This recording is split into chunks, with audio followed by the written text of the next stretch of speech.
Destiny. It is that super hype first-person shooter from Bungie, the guys behind the Halo series back in the day, of course. It was quite a huge deal. Not only is Bungie's first foray outside of Microsoft in a very long time, that and Activision was the publisher, or that it would first appear on a Sony console, but also because it was reportedly the biggest allocation of funds on a project in video game history. $500 million. Way too much. Granted, I understand a lot of this went into advertising and other things like that, but when balanced against other games of far, far less amount of money spent, there is no small number of gamers that are being very hugely disappointed with Destiny as a whole. I understand the gameplay itself is really enjoyable, but it's a far cry from like what gamers were promised, and it caused a number of prominent and not so well-known gamers alike to draw attention to the question of exactly where that $500 million went to, especially when you compare it to something like one of the other biggest of all time, which was Star Wars The Old Republic. It was an MMO, it had a gigantic voice cast, it had these numerous big worlds, it had all these different kinds of foes, it was using new gaming technologies that had never been used, at least in MMOs, if nothing else, and it went for half that, $250 million, and people could see where it went. I feel like a lot of what this game is a lot of what Diablo 3's problems were, very similar. A lot of things were promised and then not delivered. Mm-hmm. And we're at a disadvantage to the conversation because we don't have Destiny. I don't think we've even played betas or demos or anything of it, and the things I've heard sound a lot like the Activision higher-ups are just bringing out the DLC traps like crazy because the game is exceedingly short. What little story there is, and that's another thing I'll get into in a second, seems to be setting up for these DLC instead of actually telling a cohesive story by itself, and so on and so forth. The action elements were overpowered of the story elements simply because it seemed like they were trying to dumb it down. I don't know if that's the case or not, make it more action-oriented instead of people sitting down and listening to story, because, you know, there's a lot of people that hate cutscenes, so instant to the skip button, we don't care, let me shoot something. But there should at least been the option to give people that wanted to know more, because from the amount of lore getting dumped on the official website makes it sound like they're trying to basically rival Warcraft with how much stuff is involved in this universe they're making. And 99% of that story and lore is on the website. It's barely even nodded to in the game itself. It shouldn't take you out of the game to find out about the game. Yes. There are places for it. You can have side stories. There's all kinds of story in World of Warcraft, but you can get side stories if you read the books. From what I understand, that's pretty much what you have to do to know what's going on in Destiny. This gameplay video that I've actually watched, I've seen two separate characters tell you that, I could tell you what's going on, but I'm not gonna. Two characters that have all the answers supposedly that you want, and they're just like, whatever, you don't need to know. And made worse by the fact that everybody gets basically a sidekick. That's Ghost, if I remember right. The Dinklebot. Yeah, well, that's another thing that's kind of insulting. They got Peter Dinklage, who is Lord Tyrion from Game of Thrones. If you don't know him from anywhere else, he was also the guy who played Trask in the recent X-Men movie. But he's got an amazing voice. You love to listen to this guy. And they made him voice one of the most dronest characters, so you never really care about what he's saying because he's so monotone and uninteresting. Why? I know that you were trying to do monotone there, but I think I did it better than he did. Yeah, it wasn't really that monotone. Oh, well, it just seems like a waste of talent. But yeah, he's with you the whole time. So this is a character that could be talking to you, explaining things, carrying conversations with you, and they use him for none of it, or at least very little of it, from what I understand. It is. I feel like I've watched enough gameplay video that I can talk a little bit about the game. I still feel that I'm being pretentious in doing so, but it needs to be said. Some people have come forward that had played the earlier versions of the demo, and I had heard that the story was actually fairly cohesive within the game. There was a rumor that I read on the actual Destiny the Game subreddit that seemed to be backed up by some people on that actual...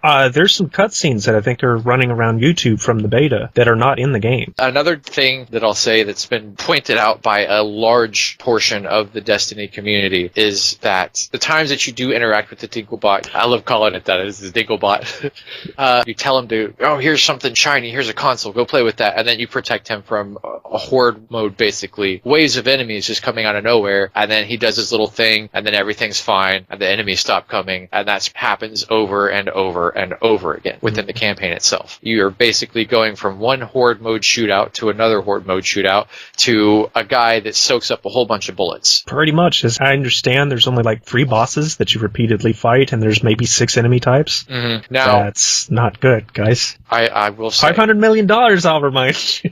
honest, from what people have said, and again, I've not played the game, so the only thing I can tell you is what I've been told. I feel like I should go get the game just so I can back up my claims, but I don't. After hearing, well, here's the most important thing to take away from this. Destiny was a game that I had been interested in. I liked Halo. I like Bungie. So I was like, I may not get it when it comes out. Maybe I'll wait a couple weeks, 3 weeks, see how Smash Brothers is, because that's going to be right around the corner. It's going to take up a lot of my time. I know it is. I don't want to get invested in that many games. So I was just going to wait until I had done most of what I needed to do with Smash Bros. Pick up Destiny. After hearing the things that I've been hearing about the game, I don't really want it anymore. That's the important thing to take away.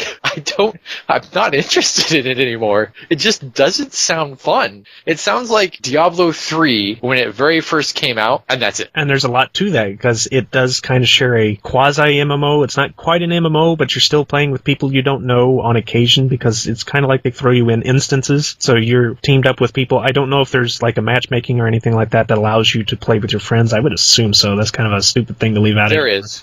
I do know that you can invite friends to games. But for the most part, you're limited on how many people are generally with you on specific missions. I know they've got the overworld things, and maybe everybody's in those, but even that I kind of doubt because of the high-quality nature of the graphics, which are gorgeous. If there's anywhere they spent the money, it was in those graphics. But even then, I'm hearing stuff like, oh, well, after the first 15 hours, then it gets good. That is not... that is never a good way of saying, hey, this is a good game. And that's even stranger because the story mode itself isn't 15 hours. It's shorter than that. It's a very short game. And just when the story sounds like it might actually do something, it doesn't. There is almost no ending to it. So it's it's like a beta demo for Destiny 2 is what it sounds like. And it's driving people nuts because of that. I don't know. I'm disappointed because I really wanted to play it. And this is not us slapping Bungie around for, oh, we hated Halo or anything. It's not like that. People know I'm not a Halo fan, but I give them credit for what they did because they did it well. So well, in fact, everybody copied them to do so. So it's not that I have a hatred of Bungie for calling out Destiny as being less than it was. Bungie themselves said, hey, this is going to be an amazing game, and when people got it, they were a little less than impressed. And that's kind of like a Peter Molyneux situation. I am tired of getting disappointed by my Xbox One. I know Destiny was a multi-platform release, but so far, all of the games I've been interested in for Xbox One have really kind of fallen flat. I own Titanfall because it came with and that might be the only one that I've actually gone out of my way to get. The two games that I had been waiting for were Watch Dogs and Destiny, and both of them are being panned, or have been panned. Now, that being said, the people that are criticizing Destiny pretty heavily still enjoy the game. They like the gunplay. They said the content is just so repetitive, and I mean, I'm already playing World of Warcraft, so I was like, I don't think I can take too much more repetition. Don't need another grindy game that takes all your time away. Right, exactly. And I said that I wasn't interested in Destiny. The truth is, I am interested in Destiny, but I will probably not purchase it until there's some kind of gold edition. Yeah, because there's going to be a lot of attached stuff to it, and by that time, maybe they'll be part of the package. So you won't have to have a whole bunch of extra DLC or something to attach to the game itself to actually make it feel like you're buying something that was whole. Yeah, and that's what turns me off more than anything about it, is that every single person that I have talked to, and I mean every person, this isn't just like, oh, he's talked to like 10 people and 8 people said they didn't like. No, every single person I've talked to said the game feels like it has been cut. It at one point was a cohesive story, but they cut a bunch out to sell it to you later as DLC. That just reeks of typical Activision to me, and I'm just not interested in investing $60 here and then another 50 or 60 down the line when the expansion DLC or whatever comes out. I'd just rather not play it now and have a full experience later than play it now and get little chunks of what I should have gotten to begin with. And that's my biggest beef with it. That's why I'm not playing it. So I don't know if I'm saying that clearly, or if that makes sense. Oh, it does. It does. Okay. So it does go to prove that a large budget does not automatically mean a good product, even when the company involved has a high pedigree of high-profile games. So even if it's shiny with a great presentation, it does not mean that it's going to be a solid game. Even when it has parts of it that just are absolutely enjoyable, when the overall game is is just broken from glitches or something like that, which thankfully I've not heard too much here, or intentional designs that almost do the same thing, like the fact that there's 3 classes, but by the halfway point of the game, there's no difference in them because you're all using the same guns anyway. I am getting a little frustrated with these companies announcing that they're going to have DLC and, this is going to be a franchise. It's an entire series before it's even released. Mm-hmm. It's like they're banking on their fame and their fanboys to keep the money rolling in for them, which wouldn't be bad, but sell me a finished product. Make me feel like when I get to the end of something, it is the end, and there's just, the second game or the third game in the series just adds on to that finished experience that I've already had. Pretty much. Just like, and this is something that I can speak about despite not having played Destiny, because this is becoming rampant in the gaming business. They're selling us unfinished products that have no real end, so that we'll keep wanting to buy more. They'll get us addicted with whatever gameplay, or I say addicted, I shouldn't really say that. I'm not personally. I play because I don't really have anything better to do. So, I've never been called into work. Like, hey, we need you to come into work. Oh, I can't. I'm playing this game. I'm so wrapped up in this game. I've never done that before, so I can't say that I'm, like that. But they get you invested on some level, whether you just really like the story, or I guess that can't be said about Destiny since there isn't one.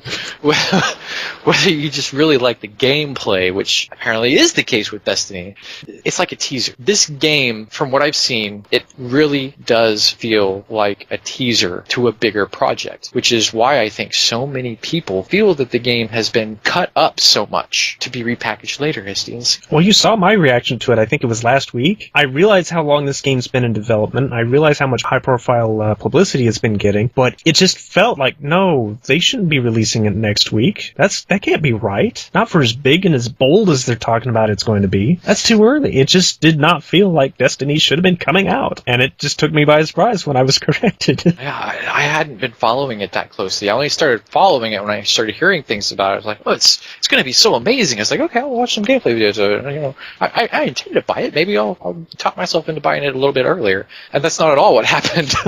Not at all. It sounds like from the early figures, it is the top-selling Xbox One game so far. It was already setting records in the pre-sales. The pre-orders? Pre-orders, thank you. I know after opening the show with saying, I've already bought the season pass for Hyrule Warriors after only playing one stage. Probably shouldn't be saying anything about it, but it's only $20. Only $20 for the whole season pass, and I'm sure it's just going to be a few extra playable characters or, extra maps, which, that's fine. As long as I don't get something to the equivalent of horse armor, I'm okay. Speaking of which, I know opponents in there somewhere, so you might get some horse armor involved. Oh, man. But at least you'll get the horse, too. Yeah, there you go. I don't know. I don't want anyone to think that we, people who have not played Destiny, are telling them not to go and try it, because it's not the case. If it's what you want to try, if you want to try a MMO like first-person shooter, you've never played something like that before, then, I don't know, Borderlands, then, try Destiny. It does look really good. It looks freaking amazing. I've been watching it on YouTube through other people on Twitch, and, there's always some kind of graphical downgrade for that, but it still looked amazing. Like, you sit there and you see these settings, and you're like, oh my god, I wish this was on my TV right now. It just looks that good. But the gameplay story-wise, it isn't there for me. At least not yet. Maybe it will be in some form of expansion, which hopefully will lower the price of the game.